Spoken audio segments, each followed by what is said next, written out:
बिल्कुल। चलिए अब आगे बढ़ते हैं और बात कर लेते हैं भारत रूस संबंधों की, क्योंकि इस समय हमारे विदेश मंत्री रूस की यात्रा पर हैं। मॉस्को में आज भारत और रूस के विदेश मंत्रियों के बीच मुलाकात होने वाली है और डॉक्टर एस जयशंकर रूस के अपने समकक्ष सर्गेई लावरोव के साथ द्विपक्षीय वार्ता में दोनों देशों के आपसी हितों पर बातचीत करेंगे।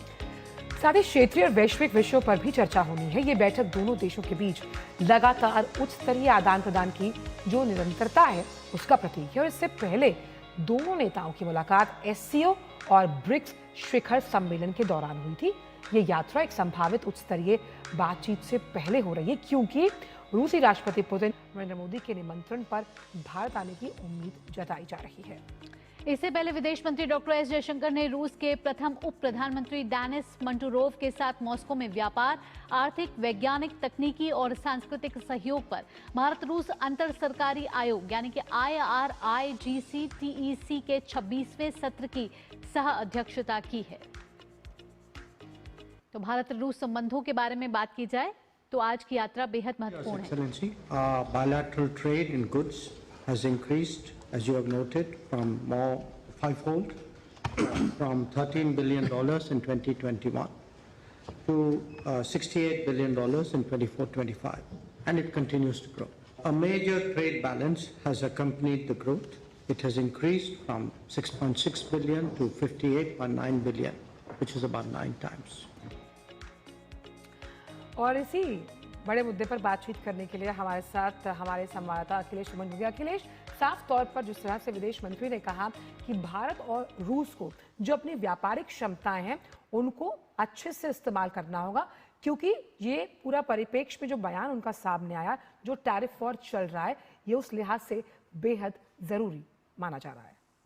देखिए, विदेश मंत्री एस जयशंकर ने जो सबसे महत्वपूर्ण बात फ्लैग की है, उन्होंने यह कहा है कि दोनों देशों के बीच व्यापार तो काफी बड़ा है, लेकिन व्यापार जो है वो ट्रेड इम्बैलेंस है, मतलब व्यापार में असंतुलन है। ज्यादा एक्सपोर्ट रूस की तरफ से होता है, भारत की तरफ से एक्सपोर्ट बहुत कम हो रहा है। तो उन्होंने इस बात को कहा है कि इस असंतुलन को दूर करना होगा। देखिए, रूस से हमें बहुत सारे हथियार हम खरीदते हैं, रूस से इधर के दिनों में हम तेल खरीद रहे हैं, लेकिन रूस हमारे यहाँ से सामान उतना नहीं खरीद पा रहा है। तो इस नॉन टैरिफ बैरियर अगर कुछ लग रहा है, कुछ ऐसे बैरियर्स हैं जो कि भारत और रूस, खास करके भारत से वहाँ जो निर्यात होता है उस निर्यात में कोई बाधा हो रही है, तो इन बातों को उन्होंने उठाया है। और यह है जो वार्ता है, बहुत महत्वपूर्ण वार्ता है इस रूप में कि आज जब देखिए अमेरिका बहुत सारे ट्रेड बैरियर लगा रहा है, खास करके टैरिफ के रूप में। तो टैरिफ के रूप में जब ट्रेड बैरियर बहुत लगाएगा तो हमारा निर्यात अमेरिका में कम होगा, तो उस कम निर्यात को हमें कहीं ना कहीं से पूरा करना होगा। तो इसके लिए भी हम रूस से बोल रहे हैं कि इस तरह के असंतुलन को दूर करना होगा, ताकि भारत और रूस के बीच में संबंध जो है केवल हथियार और तेल पर न निर्भर होकर एक बहुआयामी संबंध में तब्दील हो। जिस तरह का रणनीतिक विश्वास एक दूसरे पे है, उसी तरह का रणनीतिक विश्वास जो है व्यापार के क्षेत्र में भी उभरना चाहिए। और इसीलिए जयशंकर ने जो IRGC की बैठक के बाद उन्होंने एक बिजनेस काउंसिल की बैठक को संबोधित किया, और उस बिजनेस काउंसिल की बैठक में उन्होंने साफ तौर पे कहा कि देखिए, भारत और रूस सरकार के तौर पे प्रोत्साहित करने के लिए तैयार है बिजनेस को, लेकिन बिजनेसमैन को भी अपना इनिशिएटिव एक लेकर शुरुआत करनी पड़ेगी, ताकि जो सरकार जिस तरह के प्रोत्साहन दे रही है उसका फायदा भारत के बिजनेसमैन और रूस के बिजनेसमैन उठाए।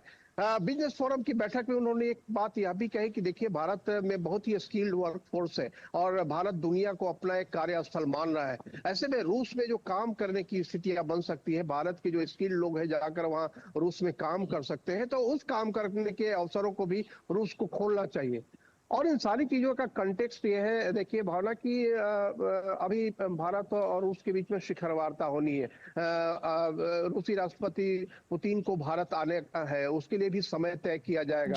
प्रधानमंत्री नरेंद्र मोदी उनके स्वागत के लिए इच्छुक है। तो ऐसी स्थिति में इन सारी बातों को रूस में जाकर उन्होंने उठाया है, ताकि जब शिखर वार्ता हो तो इन सारे मुद्दों को एड्रेस किया जा सके। तो यह एक बहुत ही महत्वपूर्ण बातचीत है।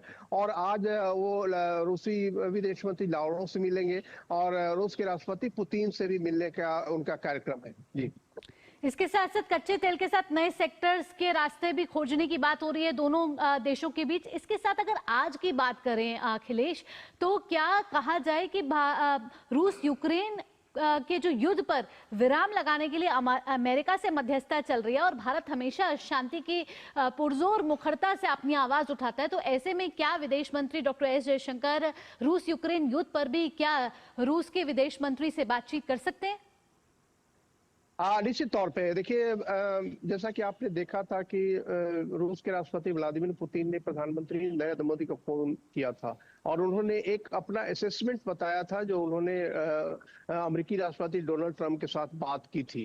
तो निश्चित तौर पे जब आमने सामने खुद है, विदेश मंत्री खुद है, तो विदेश मंत्री लावरोव के साथ उनकी बात होगी और इस पे मुझे इस बात की संभावना है कि काफी तफसील से दोनों देशों के बीच में, दोनों विदेश मंत्रियों के बीच में इस बात पे चर्चा होगी कि किस तरीके से एक जो सिक्योरिटी गारंटी की बात चल रही है, उस सिक्योरिटी गारंटी को किस तरीके से लागू किया जा सकता है, उसमें क्या क्या अड़चने हो सकती है, क्या भारत उस सिक्योरिटी गारंटी में कोई सुझाव दे सकता है। क्योंकि देखिए, दो तरह के मामले हैं, एक तो है कि कुछ देश मिलकर सिक्योरिटी गारंटी दे और दूसरा भारत की हमेशा ये कोशिश रही है कि जो भी इस तरह के मामले हैं उसमें संयुक्त राष्ट्र का इन्वॉल्वमेंट हो, संयुक्त राष्ट्र की शांति सेना का इन्वॉल्वमेंट हो और शांति सेना का भारत एक बड़ा कंट्रीब्यूटर रहा है। तो इस संदर्भ में भी बातें हो सकती है, क्योंकि देखिए एक अस्थायी शांति बहुत जरूरी है रूस और यूक्रेन के बीच में, और अगर रूस और यूक्रेन के बीच में अगर फिर बहुत ज्यादा पॉलिटिकिंग हुई तो फिर एक बार पूरा वो इलाका